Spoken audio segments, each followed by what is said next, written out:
Hello dear student, आप लोगों का स्वागत है जीके जीएस एएचसी वाला में।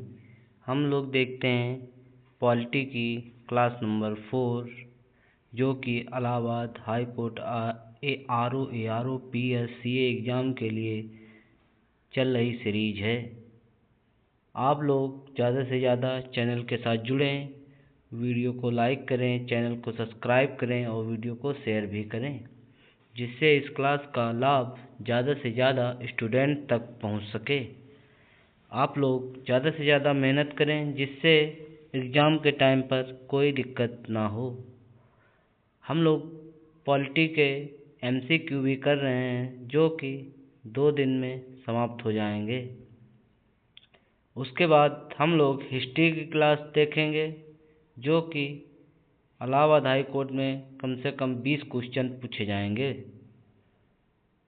आज की क्लास को हम लोग स्टार्ट करते हैं। मौलिक कर्तव्य। मौलिक कर्तव्य का प्रावधान भाग 4 का के अनुच्छेद 51 का में किया गया है। अनुच्छेद 51 का 3 जनवरी 1977 को लागू हुआ। आगे, भारतीय संविधान में मूल कर्तव्यों को न्यायोचित प्रकृति का नहीं बनाया गया है, अर्थात मूल अधिकारों को न्यायालय द्वारा लागू नहीं कराया जा सकता है। आगे देखते हैं। भारतीय संविधान के अनुसार सार्वजनिक चुनाव में मतदान करना मूल कर्तव्य नहीं है। 42वें संविधान संशोधन 1976 द्वारा मौलिक कर्तव्यों को संविधान में शामिल किया गया था। इनको स्वर्ण सिंह समिति की सिफारिशों के आधार पर संविधान में शामिल किया गया। आगे देखते हैं। ये सोवियत संघ के संविधान से प्रेरित हैं। 51 का मूल कर्तव्य। भारत के प्रत्येक नागरिक का यह कर्तव्य होगा कि वह नंबर का संविधान का पालन करे और उसके आदर्शों, संस्थाओं, राष्ट्रध्वज और राष्ट्रगान का आदर करे। नंबर, स्वतंत्रता के लिए हमारे राष्ट्रीय आंदोलन को प्रेरित करने वाले उच्च आदर्शों को हृदय में संजोए रखें और उनका पालन करें। नंबर, भारत की संप्रभुता, एकता और अखंडता की रक्षा करें और उसे अक्षुण्ण रखें।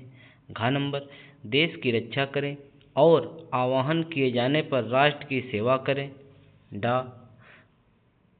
भारत के सभी लोगों में समरसता और समान भ्रातृत्व की भावना का निर्माण करें, जो धर्म, भाषा और प्रदेश या वर्ग पर आधारित सभी भेदभाव से परे हों। ऐसी प्रथाओं का त्याग करें जो स्त्रियों के सम्मान के विरुद्ध हैं। नंबर, हमारी सामाजिक संस्कृति की गौरवशाली परंपरा के महत्व समझें और उसका परिरक्षण करें। नंबर, प्राकृतिक पर्यावरण के, जिनके अंतर्गत वन, झील, नदी और वन्य जीव हैं, रक्षा करें और उनका संवर्धन करें तथा प्राणी मात्र के प्रति दया भाव रखें। नंबर, वैज्ञानिक दृष्टिकोण, मानववाद और ज्ञानार्जन तथा सुधार की भावना का विकास करें। नंबर, सार्वजनिक संपत्ति को सुरक्षित रखें और हिंसा से दूर रहें। यहाँ व्यक्तिगत और सामूहिक गतिविधियों के सभी क्षेत्रों में उत्कर्ष का सतत प्रयास करें, जिससे राष्ट्र निरंतर बढ़ते हुए प्रयत्न और उपलब्धि की नई ऊंचाइयों को छू ले।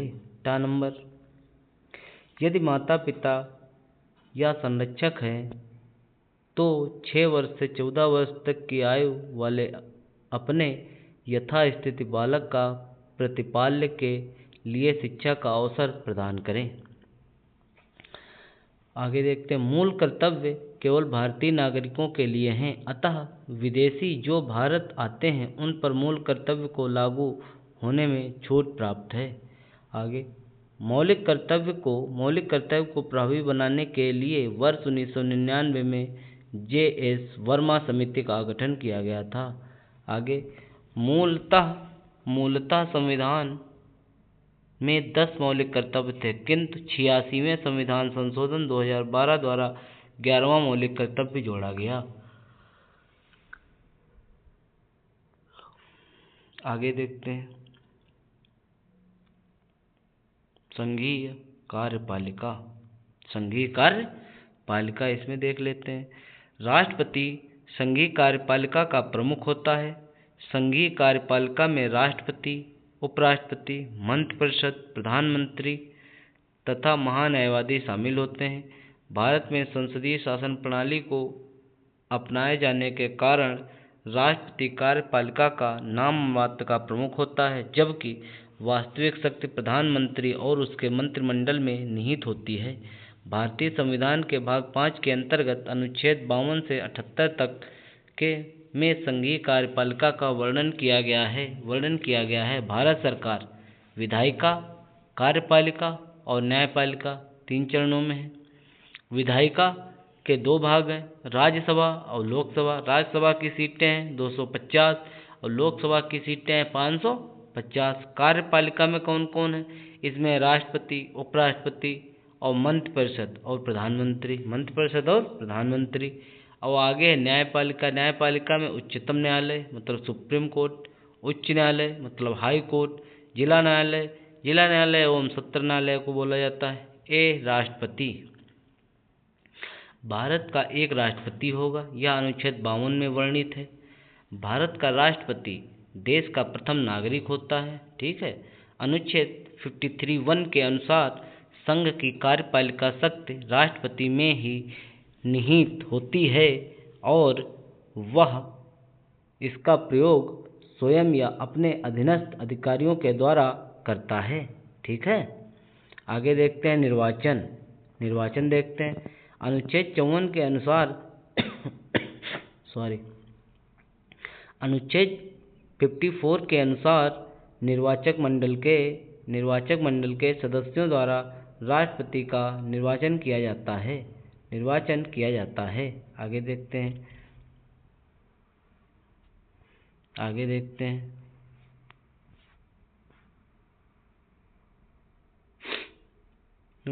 किया जाता है। आगे देखते हैं निर्वाचक मंडल में लोकसभा, राज्यसभा, राज्यों की विधानसभाओं के निर्वाचित सदस्य शामिल होते हैं। 70वें संविधान संशोधन अधिनियम 1992 द्वारा दिल्ली व पांडिचेरी विधानसभाओं के निर्वाचित सदस्यों को भी निर्वाचक मंडल में शामिल किया गया। आगे देखते हैं राष्ट्रपति के निर्वाचक मंडल में जम्मू और कश्मीर संघ राज्य क्षेत्र की विधानसभा के निर्वाचन सदस्यों को अभी शामिल नहीं किया गया है, जबकि जम्मू और कश्मीर राज्य के रूप में विधानसभा के निर्वाचित सदस्य निर्वाचक मंडल में शामिल थे। आगे देखते हैं अनुच्छेद 55(3) के अनुसार राष्ट्रपति का निर्वाचन आनुपातिक प्रतिनिधित्व के एकल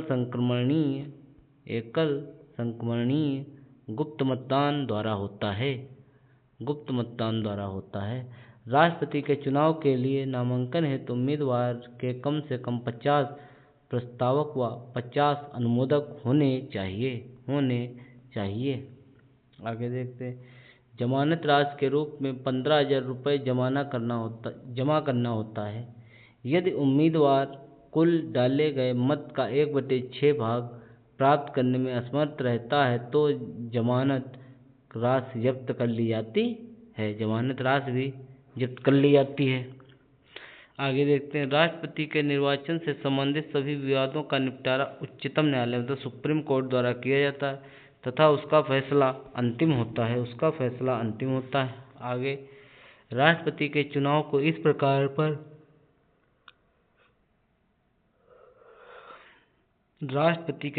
को इस आधार पर चुनौती नहीं दी जा सकती कि निर्वाचक मंडल अपूर्ण है। आगे देखते हैं पदावधि। अनुच्छेद 356 के तहत राष्ट्रपति की पदावधि 5 वर्ष है। हालांकि कार्यकाल की समाप्ति के बाद भी अपने उत्तराधिकारी के आने तक वह पद पर बना रहता है। अनुच्छेद 56 खा के अनुसार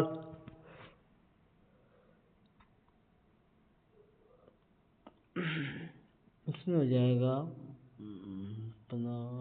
अनुच्छेद 56(1) के अनुसार राष्ट्रपति पर महाभियोग संविधान के अतिक्रमण के आधार पर चलाया जा सकता है।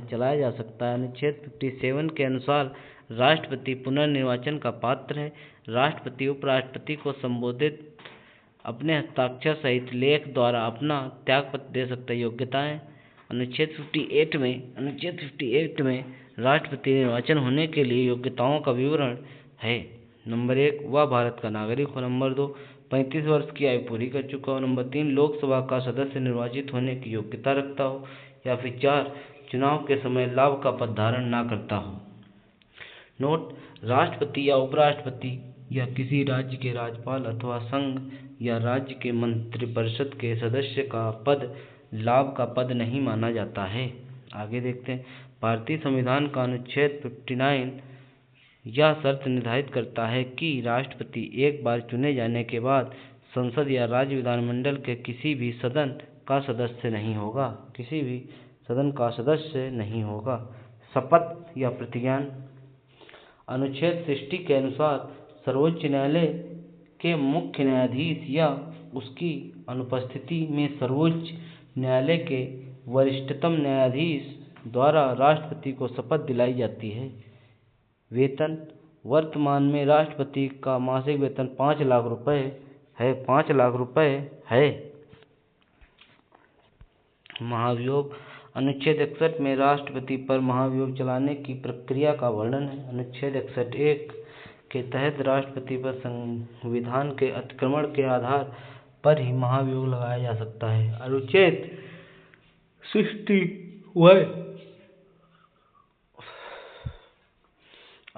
61(2) के अनुसार महाभियोग का आरोप तब तक नहीं लगाया जाएगा जब तक कि ऐसा आरोप लगाने की प्रस्तावना ऐसे संकल्प के अंतर्विष्ट नहीं है जो कम से कम 14 दिन की ऐसी लिखित सूचना को दिए जाने के पश्चात प्रस्तावित किया गया हो। आगे देखते हैं। इस प्रकार 14 दिन की अग्रिम सूचना के साथ ही संकल्प पर सदन की कुल सदस्य संख्या के कम से कम 1/4 सदस्य के हस्ताक्षर भी होने चाहिए तथा उस सदन की कुल सदस्य संख्या से कम 2/3 बहुमत द्वारा ऐसा संकल्प पारित भी होना चाहिए। महाभियोग संसद की एक अर्धन्यायिक प्रक्रिया है। राष्ट्रपति पद की रिक्ति को 6 माह के अंदर भरना आवश्यक होता है।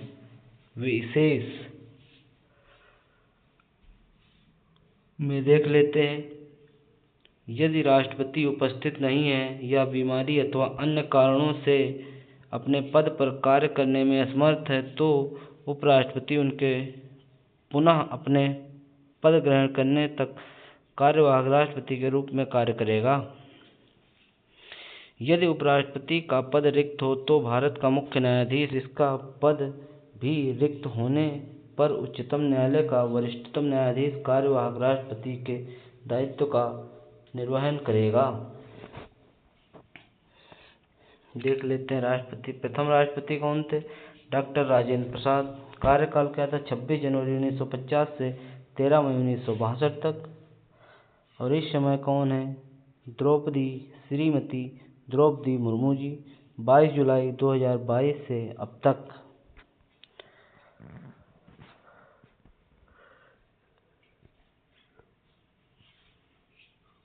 राष्ट्रपति द्रौपदी मुर्मू 15 नंबर की राष्ट्रपति हैं।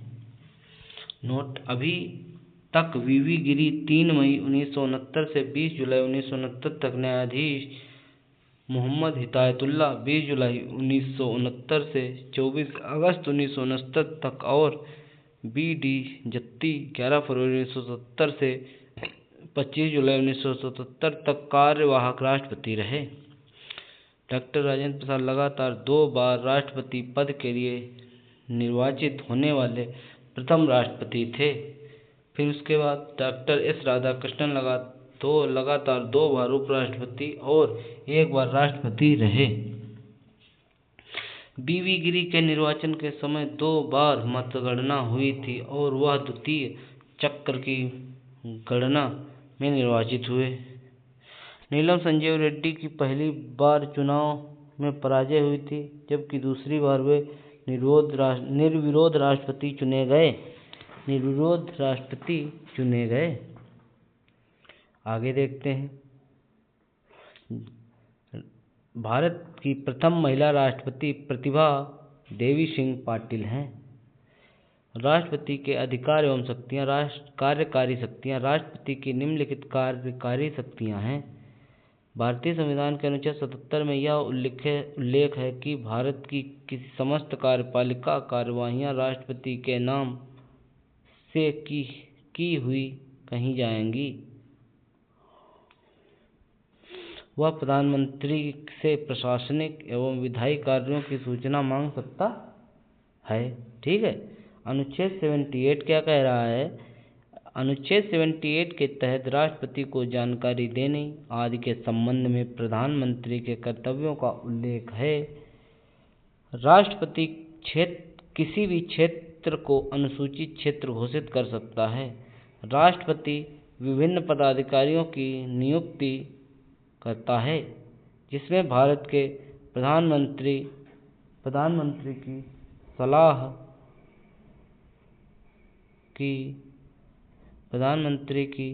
सलाह